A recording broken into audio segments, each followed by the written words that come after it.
Good evening, all. Thank you for joining us for tonight's Trying Family Web Series session. We will get started here in just a moment. We will allow some more participants to join us from the waiting room.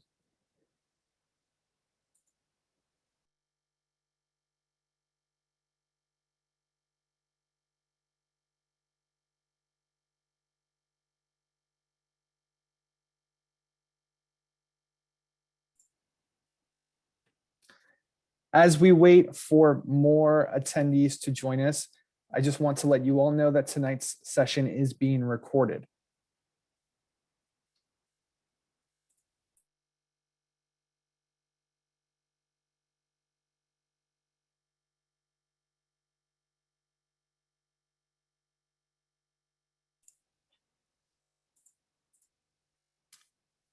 Throughout tonight's session, we will be allowing attendees to utilize the question and answer feature that is located at the bottom of your screen. Please feel free to pose any questions during any point of the session tonight. We will have staff on the back end answering those questions, but we will also have a live question and answer period with our panelists towards the end of tonight's session. And just a reminder, please do not share any personal information in the questions, and you may submit questions anonymously as well. Again, that's the question and answer feature that is located at the bottom of your screen, and you can use that at any point tonight.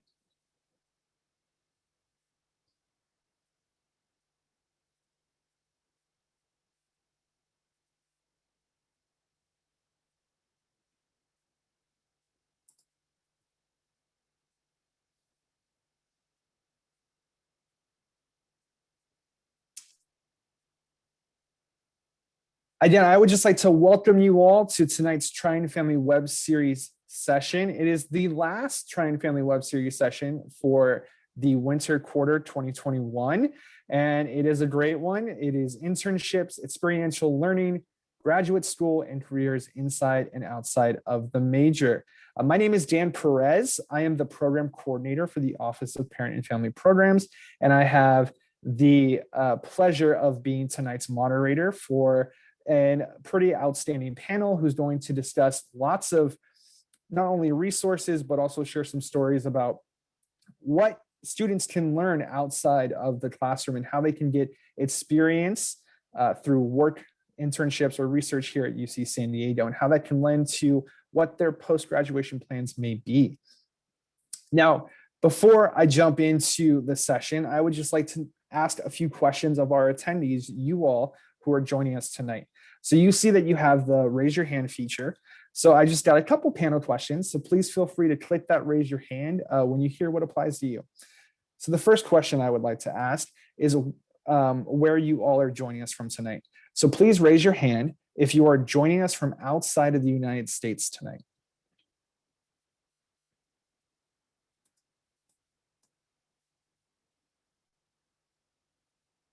Okay, we have a handful joining us internationally. Thank you so much for making time for this session tonight.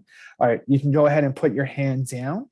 Now, please raise your hand if you're joining us from outside of California. So if you are an out-of-state family member joining us tonight.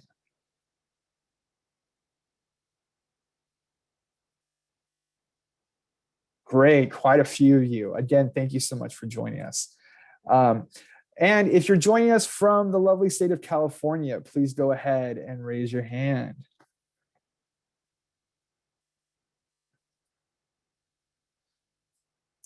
Fantastic. So many joining us from California. It's wonderful to have you all. Another question I would like to ask is, please raise your hand if your student is learning from home this quarter.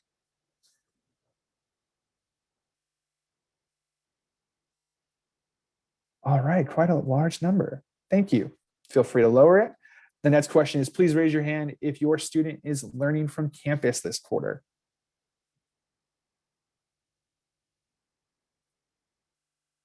Whew. Almost just as much. All right, and the last group is if your student is learning not from home, not from campus, but in their own apartment off campus, in their own housing situations, not on campus.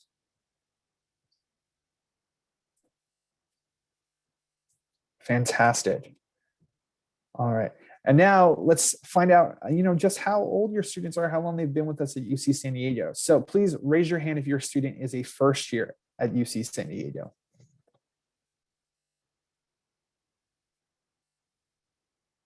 Oh, awesome. Feel free to lower your hands. And if your student is a second year.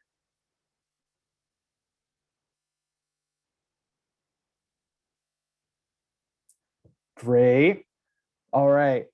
So if I could have family members of third year students, please raise your hand.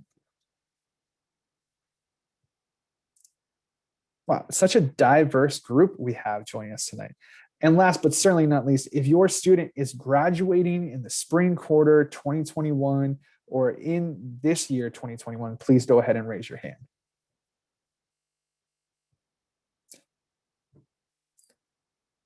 That's fantastic. And an early congratulations to those future Trine alumni on coming down to the end of their time here with us at UC San Diego. So thank you so much for sharing that information with us, and thank you so much for joining us tonight. Again, it's our pleasure to have you joining us for the last session of the Trine Family Web Series winter quarter schedule. Again, I just would like to, real quick before I introduce our amazing panel, just explore why we are talking about this topic tonight. Why is it important to talk about internships, research, and working experience for students?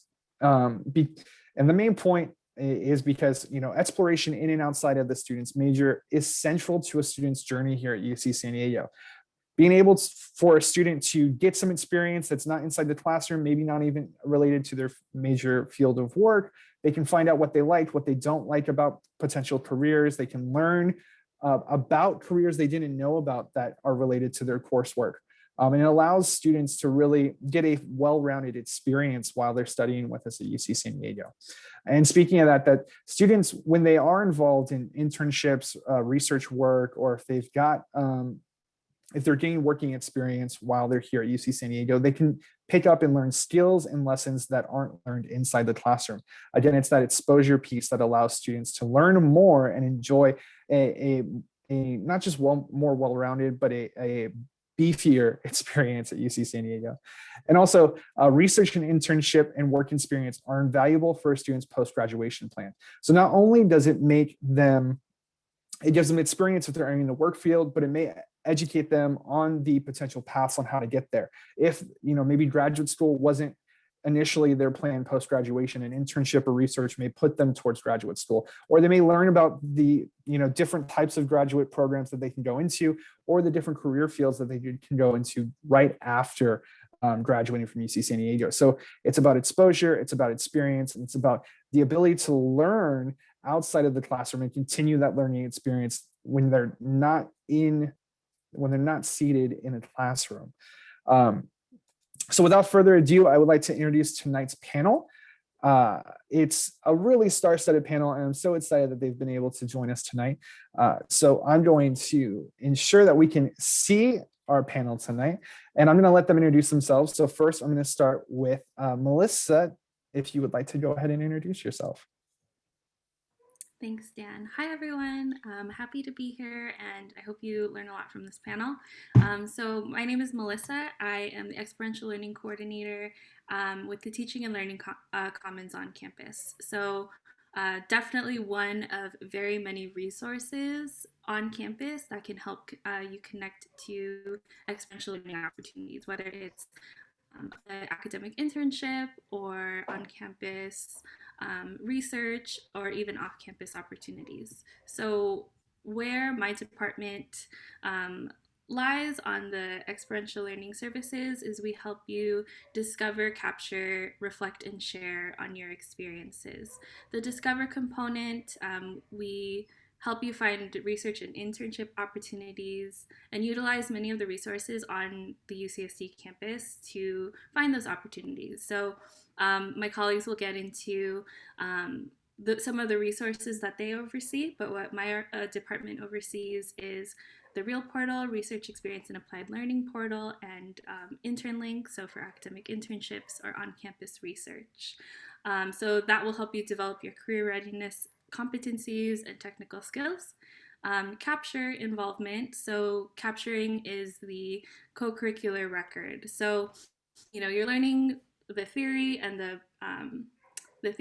things that you learn inside the classroom, but what we want to capture is your involvement outside of the classroom, that is on campus. So with the co-curricular record, we highlight your involvement and the transferable skills and competencies that you gained from that involvement. So if you think about your academic transcript, that displays your grades and the grades that you earned in each of your courses, while the co-curricular record displays your experiences. So it is an official document offered by, along with your UC San Diego transcript.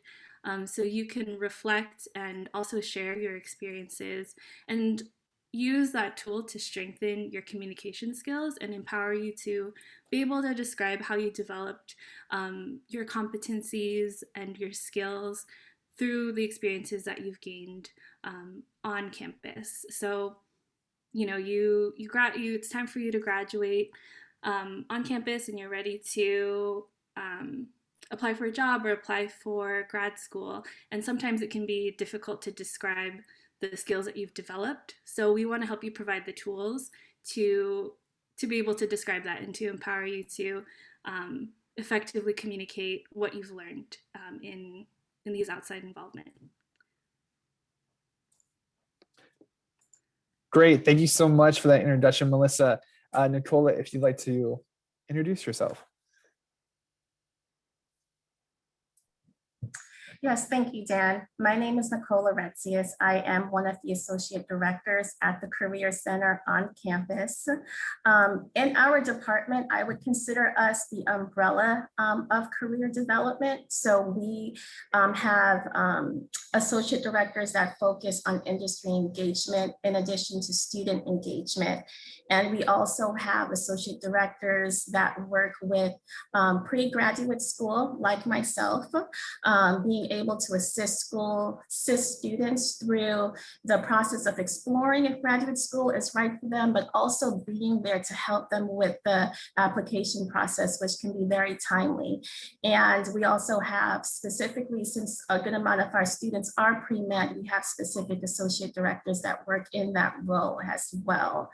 In addition, as we're talking about the multitude of student experiences, we know that working on campus is important to students. So we are actually the central location for students working on campus.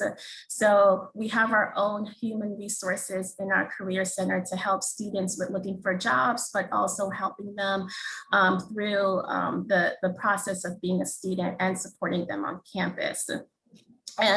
But as a part of that, which I consider a big plus, is that we are a part of the alumni department. So our engagement with students is not just engaging with employers, but also engaging with alumni, which I think gives the student a really rich experience to have someone, in essence, be in their shoes and share that experience with them.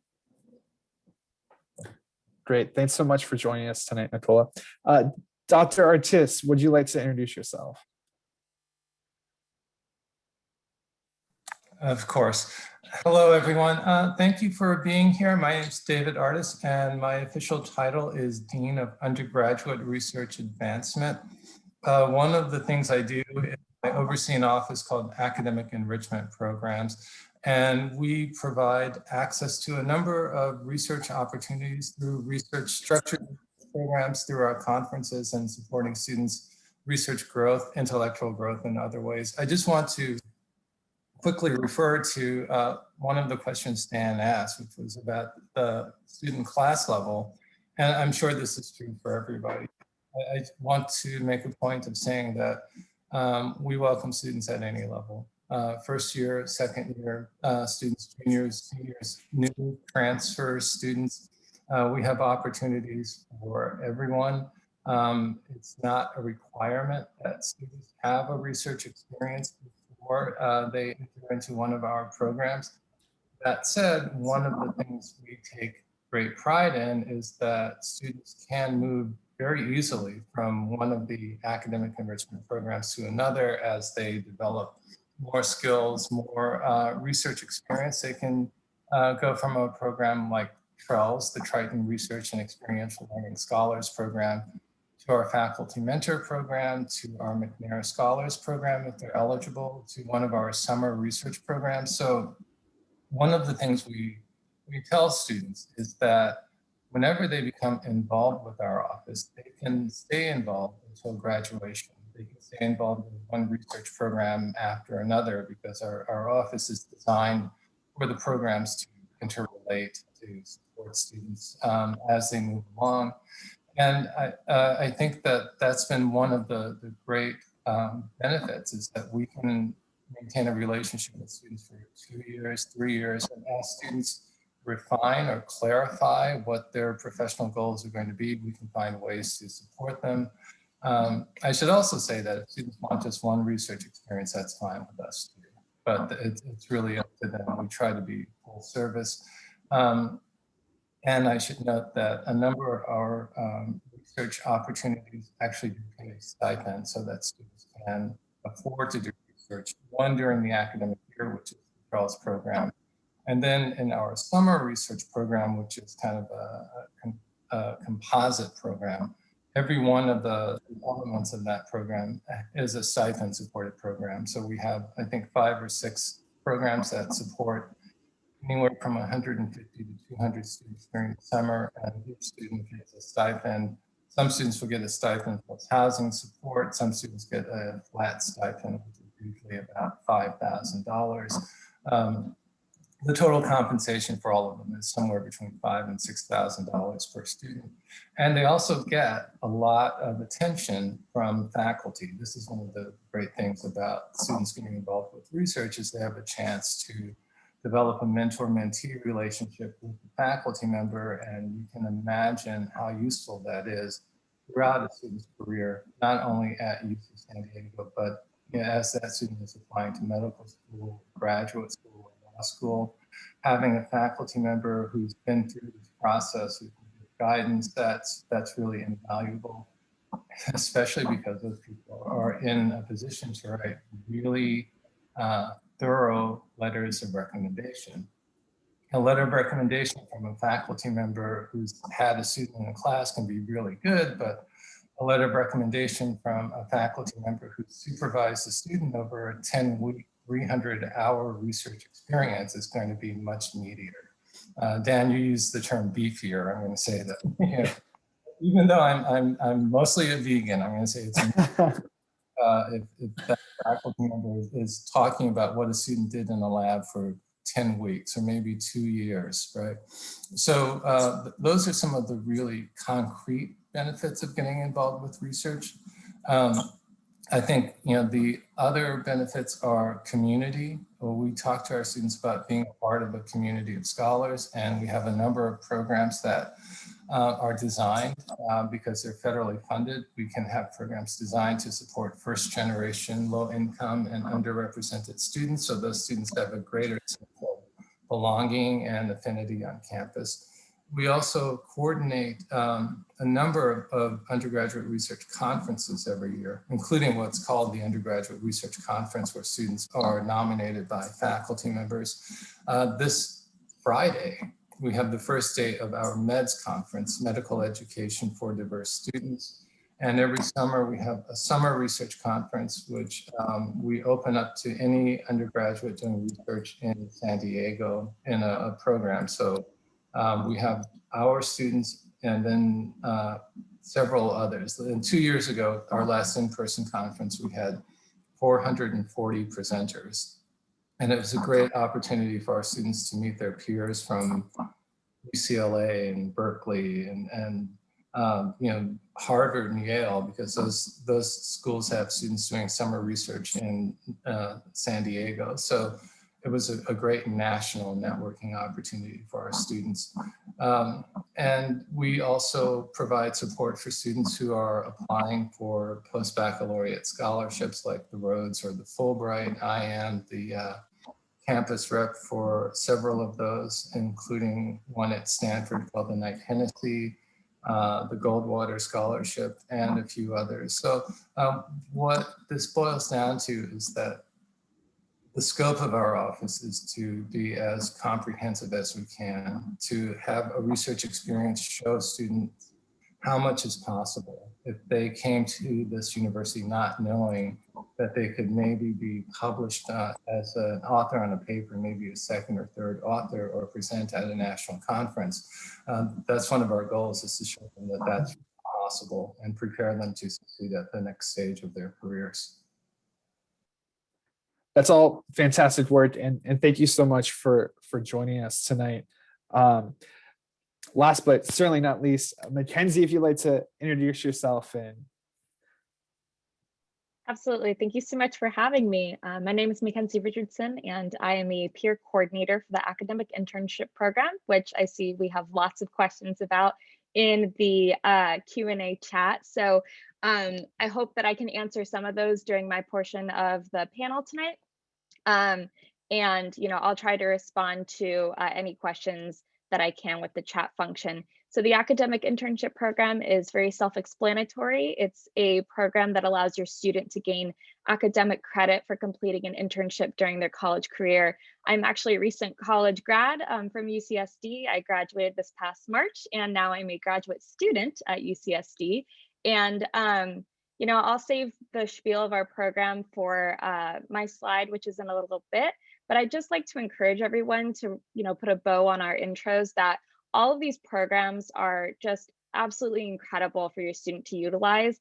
I actually participated in every single one of these programs at some point of my college career at UCSD. So truly thank you to all the panelists. You helped me get into grad school, so thank you. And these are, don't just focus on your student getting an internship, which of course is so important, but it's not the only program that they can do at UCSD. So I hope that, all of you tune in and are able to use all these resources that our panelists have for you. thank you so much for joining us tonight, Mackenzie. Now, Melissa, I am going to throw it back to you, because I think you had kind of covered a couple of the topics that you wanted to share tonight, and I think we can get more in depth on it, which I think you started with discover and capture, and I know you've got 4 pillars of these engaged learning tools, so I'm going to pass it off to you.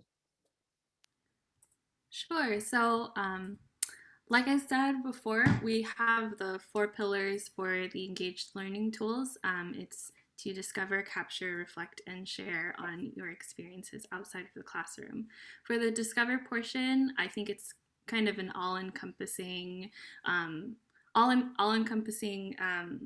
topic to kind of take advantage of all of the resources that are available on campus. And I mentioned one of those resources that at least we oversee is the Real Portal Research Experience and Applied Learning, where we connect with staff and faculty from different departments that are looking to find student assistants to assist with them in their research.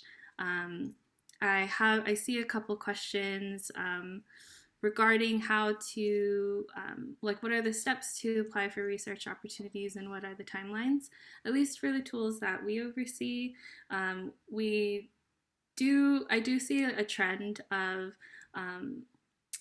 labs asking for research assistants on a quarterly basis. So, at the very start of the quarter, take a look at the Real Portal and see what opportunities have just been posted at the start and the end of the quarter, and expect to begin your position, whether it's the quarter that you apply or that you get offered the position, or within the next quarter. So usually it's by a quarterly opportunity, and sometimes the commitment can be up to 1 to 2 years, depending on the nature of the research.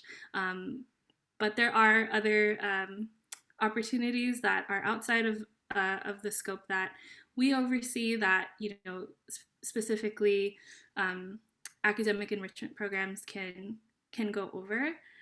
But Real Portal is just really a little part of what we offer in terms of looking for research opportunities.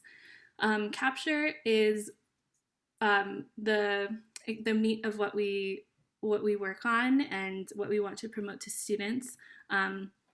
So like I said, you gain the experience, and you gain you know what you did in your internships and your research positions, but sometimes it can be difficult to describe to future employers or grad school admissions.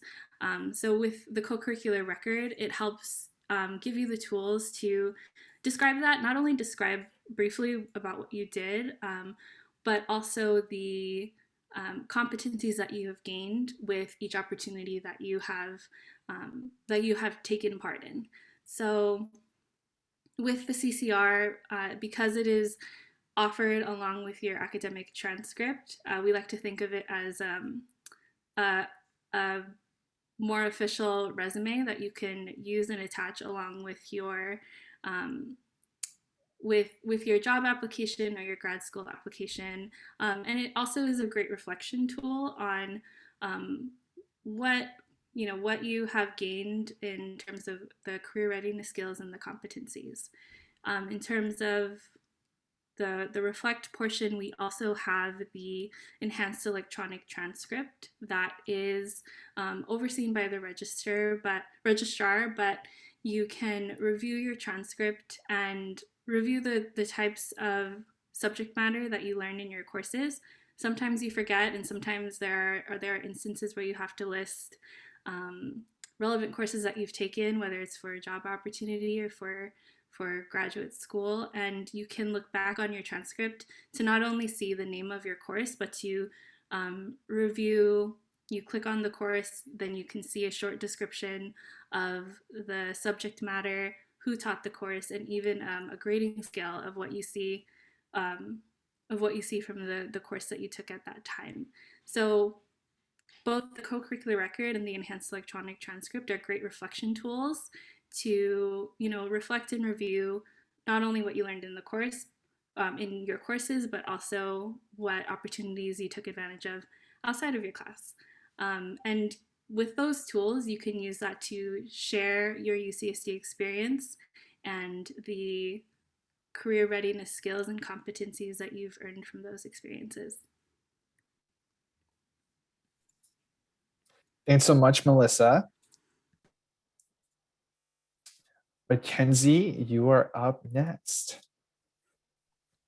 All right, so just as a recap, once again, the academic internship program is an opportunity for your student to gain academic credit while completing an internship on campus, or currently right now, due to COVID-19, we're also encouraging remote internships as well. So this is a great way for your student to get hands-on experience in the workplace, to not only build their career skills, but also to grow their professional network in preparation for their postgraduate career. And it's also just a great way to try out some different careers to see which one might fit. The first program is, of course, the academic internship program, which is how your student can gain credit for a general internship, whether that's on campus or locally or off campus or wherever they're at currently in the world. And so for more inquiries on that, we have the resources page at the end of this PowerPoint that lets you know where you can get in contact with us regarding that. So we have partnerships with campus major departments and local internship programs to provide these genuine learning opportunities for students. And students from all majors and all years can participate in AIP, as we have both a lower division program for freshmen and sophomores and an upper division program for juniors, seniors, and beyond. So the way it works is that students first find an internship, so they apply and they receive it, and then they get it approved by our staff. After it's been approved, they enroll in AIP as a class, and then they receive units for completing an internship during an academic quarter. So this is a great way for students to learn outside of the classroom while completing their graduation requirements. The next two programs that fall underneath AIP are ways for your students to travel outside of San Diego while completing an internship, and that's the UC Washington Center program and the UC Sacramento program. So both of these programs take place over one quarter, where students will live, take classes, and complete an internship in either Washington, DC, which is the UCDC program, or Sacramento, California, which is the capital of California, and that's the UCCS program. So both of these programs, once again, are open to all majors. They do need to be in an upper division standing. which means that they have completed at least 2 upper division courses and they've taken at least 90 units. And both UCDC and UCCS differ a little bit. So in the Washington, D.C. program, students live in a special UC building in the heart of Washington, D.C., where they also take their class at that building, where their classes are taught by UC faculty. Most students only take about 1 class during the quarter system, and the rest of the time they're usually working a full-time internship. The most important part about UCDC is that students are responsible for finding their own internships, but the internships do not have to be focused on policy or politics. In comparison, UC Sacramento is more academically rigorous, so students are required to take more than 1 class. And additionally, the program is more public policy focused. So for that reason, students are actually placed into an internship. They do not search for one on their own. So that's a quick overview of all these programs. And like I said, we have links for all of them at the end. And all of these programs are an amazing way for your student to gain work experience and professional connections during their college experience. The main way that you can help your student is encouraging them to plan for these programs in advance. The UCDC and UCCS programs require applying at least 2 quarters ahead of the quarter your student wants to attend. So that's a little bit confusing. For example, right now in February, we are recruiting for next fall and winter. So it's about 6 months in advance. In comparison for AIP, once again, students need to find an internship before they apply to get academic credit through the program. So it's important for your student to figure out how to incorporate these programs into their degree schedule and adjust as necessary. For example, if there's a specific class they need to graduate that's only offered during 1 quarter, such as winter quarter, they should probably not plan to go to DC or Sacramento during that time. The other area you can help your student with is financial planning. Taking on an internship with AIP does require a certain commitment of hours per week that could cut into a student's existing work or school schedule. And while there are paid and unpaid opportunities, it may be difficult to hold both paid employment and an internship. So for example, when I was an undergrad, I struggled to balance my grades while working as a barista and at my unpaid internship. I made it work, but it was a struggle. Something to consider is that the UCDC and UCCS programs require working full-time at an internship. The UCDC and UCCS programs costs are very similar to a quarter on campus, but they do have higher living expenses, so that's something to keep in mind. UCCS is a little bit cheaper than UCDC, but both require similar costs like a plane ticket, maybe some professional clothes, transportation costs, etc. Something that some students do is work a job over the summer before they do one of these programs to help them pay for these expenses and costs. So once again, paid internships exist in all these programs, but they are competitive and can be hard to find. So I just recommend that your student be aware of the costs of the programs before applying and meet with financial aid to discuss their options for having some of the costs covered. For AIP, the only extra cost is whatever the cost per unit is. And if that's covered by financial aid, it'll be applied, no worries. And one of the great things about UCDC and UCCS is that your financial aid follows you with those programs. So when I did the UCDC program as a senior, my tuition costs were covered just like they were at UCSD. So that was really great. So at the end of our presentation, there's a resources slide, and I've actually included a list of scholarships I know of for the AIP, UCDC, and UCCS programs. One more thing to note is that international students, DACA and undocumented students can all go to these programs. So this is great for students where study abroad might not be the best option for them. And then just as a personal note, I graduated from UCSD this past March as a political science public policy major after being at UCSD for almost 5 years. I did not plan on taking a 5th year, but it was inevitable as I changed my major from biology to poli-sci about halfway through my 3rd year. And so I actually did the AEP program when I was a biology major working in a lab. But when I switched to poli-sci, I really wanted to do UCDC in my senior year, but it was going to push back my graduation date by another quarter because I didn't need any more GE credit. which is normally what the internship credit gets counted as for UCDC.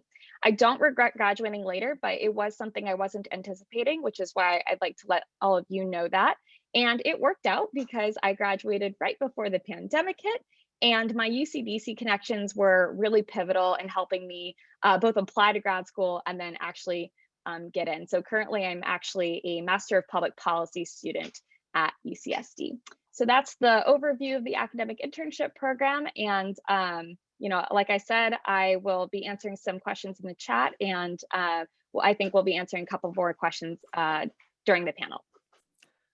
Thank you so much, Mackenzie, and congratulations on your recent graduation.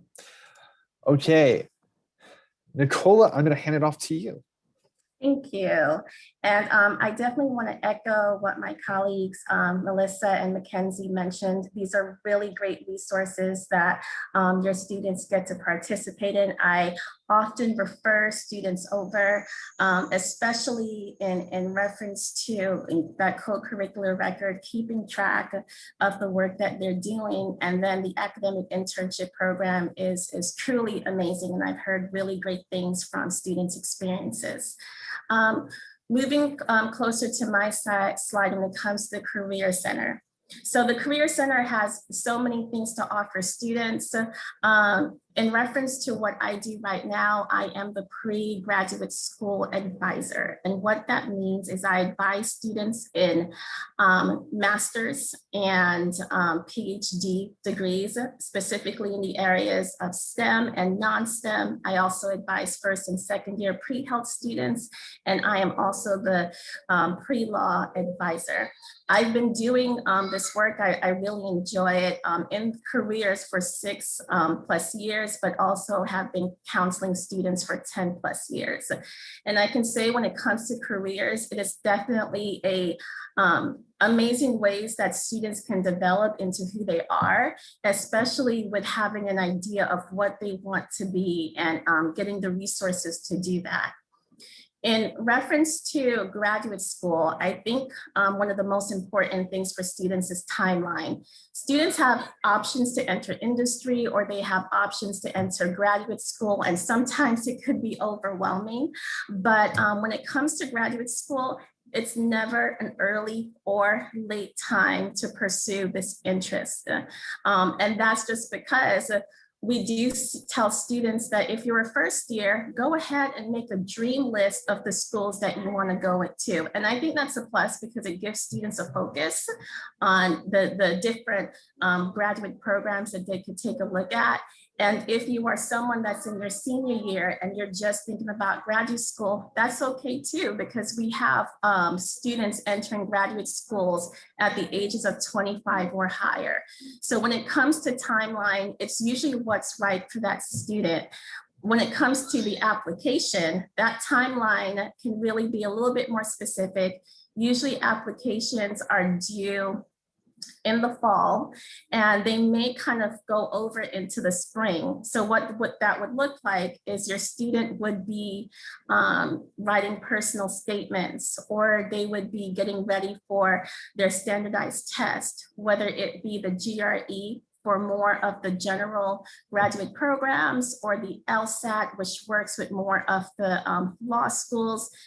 It would be during this time that they would be getting all of that stuff together, which I will admit from my own experience, especially being a first generation student, the application process can be stressful, but we do have associate directors like myself who will help students through that process. So even though they can start really at any time to explore graduate school, with the timeline that can be more restrictive. Now, one of the big questions that come up is, should your student think about the master's or PhD?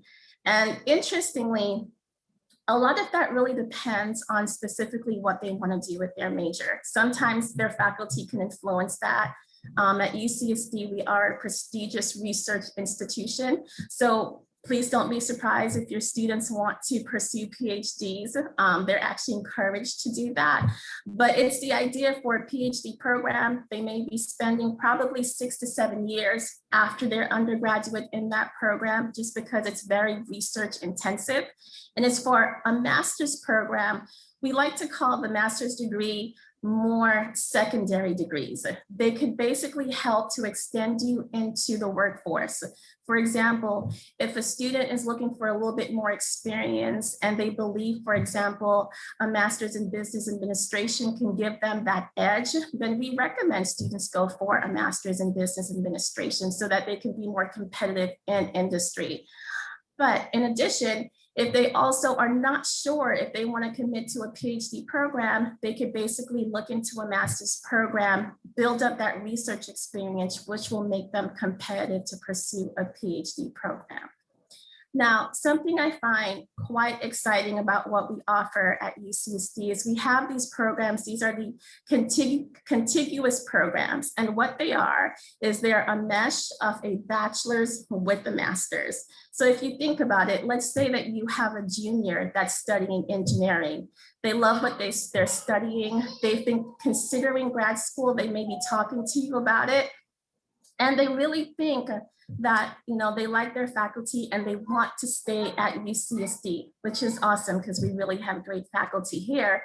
They have these programs where your student can apply in their junior year, all right, for this program and be a master's student in their senior year. And the plus about that is it can be an easier application, but also for the fact that your student has become so comfortable with their department that they want to stay in their department. And an extra plus is it also gives you 1 free year of not paying tuition for a master's degree. So they basically get to get their bachelor's and master's in 5 years versus 6 years. So that's always a plus. And we do have a good amount of programs here. As I mentioned earlier, from my experience, I'm a first gen, so not really having that much guidance into what college would look like, much less graduate school. So I wasn't really clear on how I would accomplish this. But what I do like is that UCSD has pathways to graduate school. And what that means is they have these experiences that you could participate in as a student, and it's part of our graduate division here at UCSD. Whereas an undergrad, you can enroll into this program and they will help you to get research experience. They will explain what it means to be a PhD student, in addition to helping you get into a PhD program. So the pathway programs are there to help underrepresented students get into graduate school. So I think that's a plus, especially if you do have a student that may need more direction. And as I mentioned before, when it comes to graduate school, it can be a longer process. So I did kind of briefly go over the graduate school process, but I do want to say one of the things I appreciate that we do is that we connect with students. We have one-on-one advising. We actually have one-on-one advising in person on a limited scale, but we also are doing virtual advising right now. And it's the idea that nothing takes the place of just sitting with a staff member and talking about what you want to do, especially when it comes to industry or graduate school. And then we've created really great programs. Since we are under the alumni department, we have a program, Take a Try Into Work, where we connect students to, in essence, get that really good conversation. Prior to COVID, they would be able to visit with the alum, but now they get that good conversation, that good connection that really does help them decide, what should I do? Should I go into graduate school? Should I go into industry? Even that guidance of, I'm not quite sure how to get into this field, and we're able to connect them with an alum that can help them do that. So what I want to say for parents is we're definitely here to help your students. We understand this can be a nervous time, especially for juniors and seniors, but that's why we're here, and just grateful that you have chosen to attend this program and find out even more resources that you can support your students in.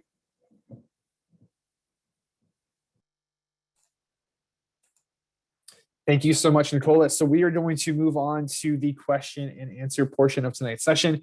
And we have a few questions, I would say. So one question that I've seen a few times from our audience tonight that I'm going to throw out to the entire panel, so feel free to answer, is simply, how has the pandemic and remote learning affected your program? This is going to be a multi-layered question, so we'll start simply with that.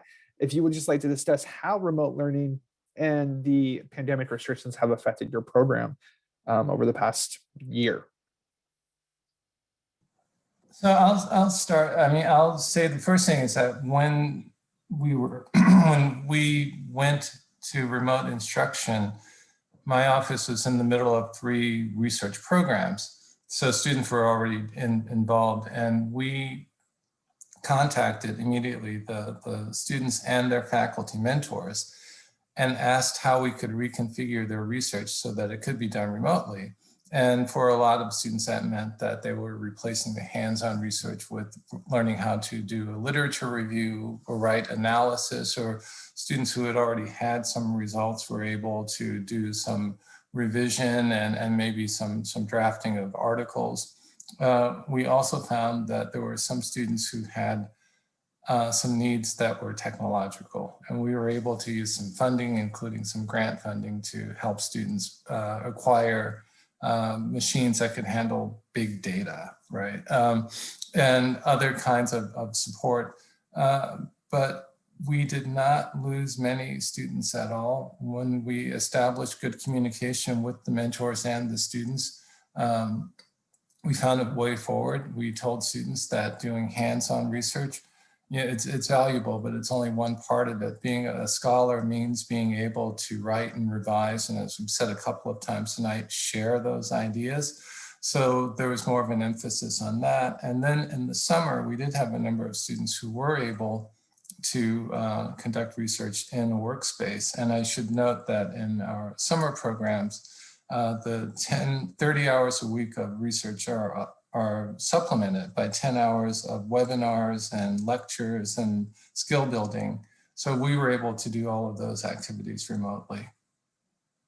And we're still doing that this fall. We have a number of students who are working remotely, but also a number in the labs. And we maintain close contact with their mentors and talk about ways in which we can really maximize what the students are getting from an experience that's not hands-on, but fully involved.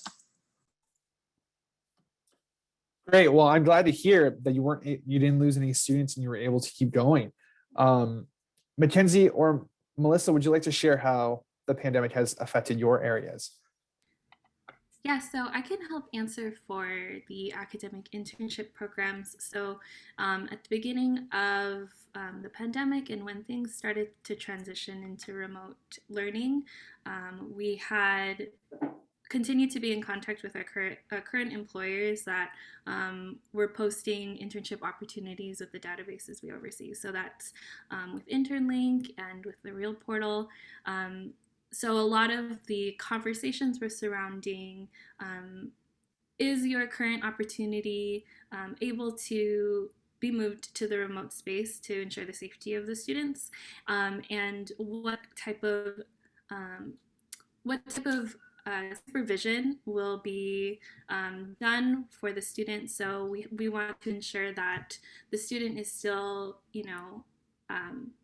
still has that opportunity to have a mentorship with their supervisor at their internship or their principal investigator at their research, and there's still open lines of communication where they can, although they are conducting their internship remotely, that they still have that mentorship and open communication available to them.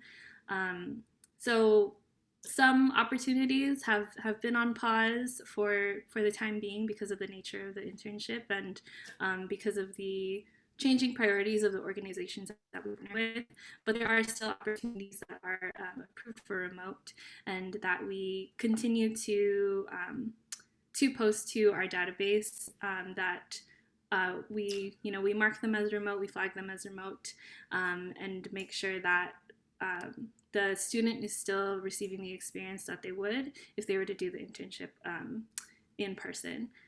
We are approving, so as the regulations change day by day, we are continuing to approve in-person internships, and we'll be in contact with the employers to make sure what social distancing regulations are in place with the organization, and what that will look like for the student. For opportunities that are recognized for the co-curricular record, so a lot of a lot of on-campus opportunities, some of them have been on pause, or some opportunities have changed due to the climate of the campus. But we always work with the staff who oversee these opportunities. So for example, students who are volunteering for graduation ceremony, we understand that that had to be canceled. So we'll work with the staff that oversee these opportunities to make sure the student is still being recognized and to find alternative ways for that experience to still show up on the record. That's great. And Nicola, I know you touched upon how advising in the Career Center has changed, but what about how has the pandemic affected maybe career fairs, job fairs, graduate school fairs, and getting connected that way? So we've moved everything remote, very similar to what Melissa mentioned with the academic internship program. We have our, it's called Handshake. It is our, we would consider it Indeed, it is our job database. We still have a good amount of employers on there, and similar, we try to identify them as remote. What we do, I guess to cover for that, we did a lot of workshops with alumni to help prepare students on the workforce, to get them ready and to really talk about networking. Because even when we talk about searching for a job, usually all of the stuff we would normally do is about 20%, 80% is networking. So we wanted to implement that more and talk to students more about their opportunities.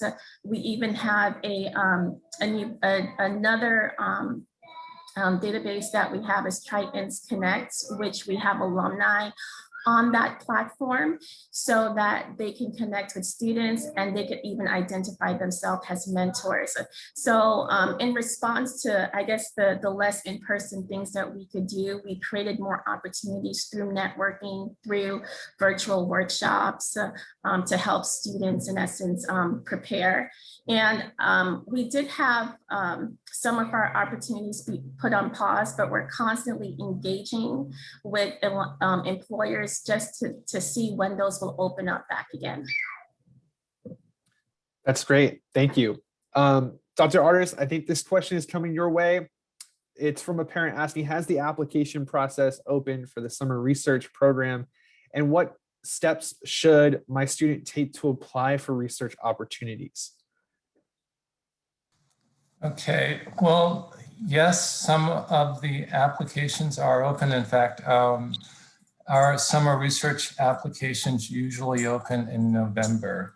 As Mackenzie was talking about how far in advance students have to plan for UCDC, it's the same for summer programs at most institutions. We have a long process, so the applications open in November. They generally close in February, but we do have some that are still open.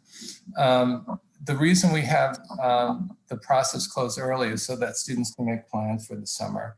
They can, we try to make sure that they know by March or April whether they're going to be in our summer program, and that gives them an opportunity to make other plans if they're not in. And if they are in, then we start to meet with them even in April to let them know what kinds of strategies they can employ to have a really successful summer.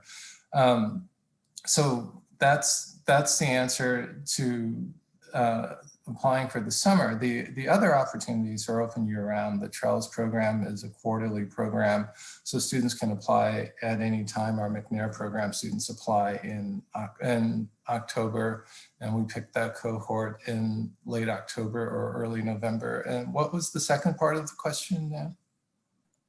It was just what was the first step in applying for research opportunities?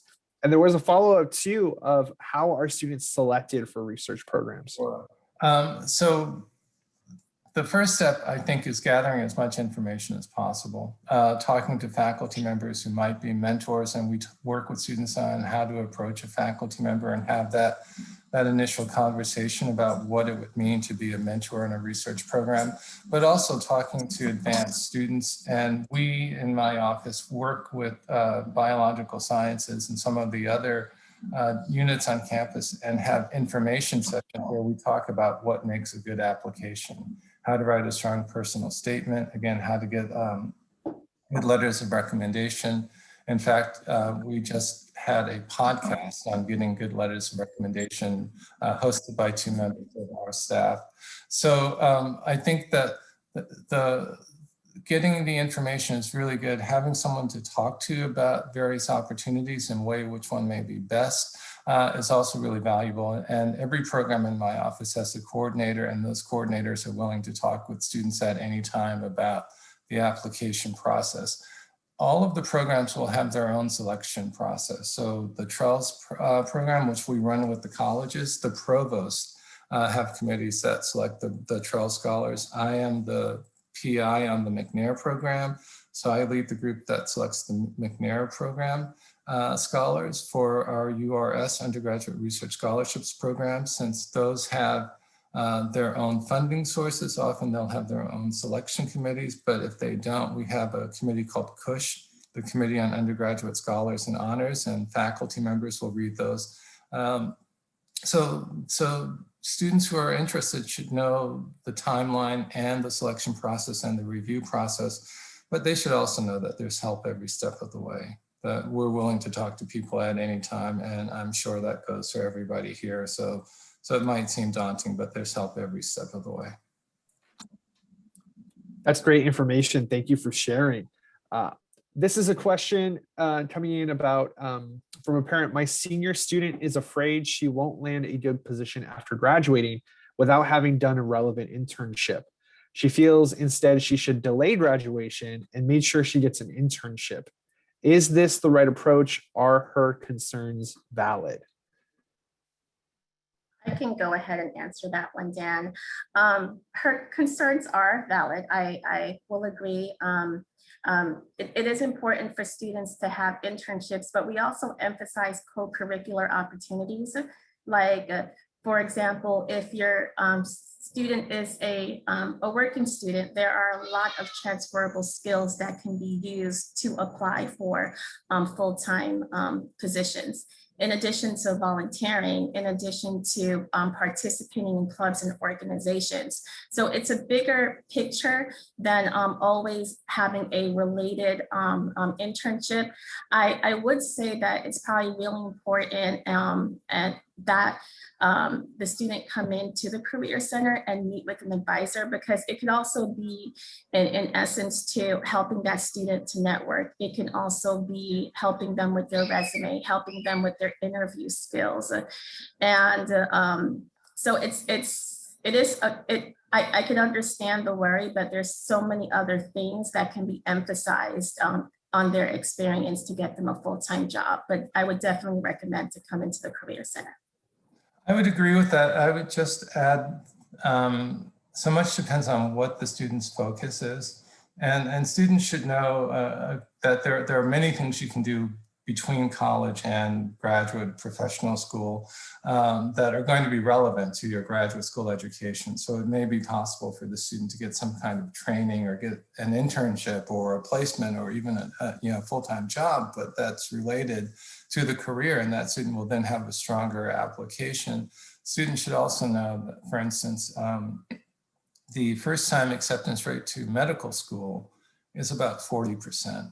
And that's from very good schools, from the UC system. So there are a lot of people who apply to medical school twice, and the second time they're usually out of college. So, I would say that if people can afford it, sure, it's worth it to stay and get some academic experience or an internship. but that's an expense. If people have a chance to do something post-baccalaureate that is clearly related to their professional ambition, then that's actually going to be another good way of filling out the resume. And I would certainly talk to Career Center and come see us, and we can talk to you about some things people have done post-baccalaureate too. Well, thank you all for sharing your insight and the wonderful information and the work you all are doing. That's going to bring our question and answer portion to a close, because we're getting right to that 7 p.m. time. But I want to let all of our audience members know that if you have a question that you really need answered that was not answered tonight, please feel free to email it to us. The email address is parents@ucsd.edu, and our office will work to ensure that you get the answers to help your student. Now, before we wrap up, I do have a few things I would like to share with you all before you leave, and that is this great resource page. I know there's a lot here. Don't worry, you don't have to memorize any of it. Our office will be sending out this slide with the recording by the end of the week. So you'll be able to have all of these links and information that our panelists have shared with us tonight to help support your student if it's finding any of these programs we've spoken about tonight, or any of the scholarships that Mackenzie mentioned earlier. You will have all that information in a follow-up email. Also, if you would like to rewatch this session with some subtitles that are translated into preferred language, you may do that on our YouTube channel by selecting this recording, selecting the settings option, selecting subtitles, selecting auto translate, and choosing your preferred language. YouTube will take care of the rest and translate those subtitles into your preferred language. Also, if you would like to be involved with our office, you do have the option to do so through the Parent Family Ambassador Program. We're always accepting new family members to come and get involved with our office. And I also just want to we're speaking about internships and experiential learning. If you're a parent who has a company that has internships that may be perfect for UC San Diego students, please feel free to let us know at parents@ucsd.edu, and we can get you connected with the Career Center so you can find some wonderful students to offer those opportunities to as well. And again, thank you so much for attending this session tonight and attending all of our sessions we've hosted this winter quarter. We have more coming. Please be on the lookout for the announcement for dates for our spring quarter 2021 Try and Family web series. We have 4 sessions. You can see there's a bit of a theme. It's going to be a little senior heavy because we'll be moving towards commencement and the end of the academic year. But I just want to say thank you so much for joining us tonight. Feel free to reach out to us at parents@ucsd.edu or visit our website, parents.ucsd.edu. And you can find us on Facebook, Twitter, Instagram, and our YouTube channel, where it houses all of our recorded sessions from the Try and Family web series.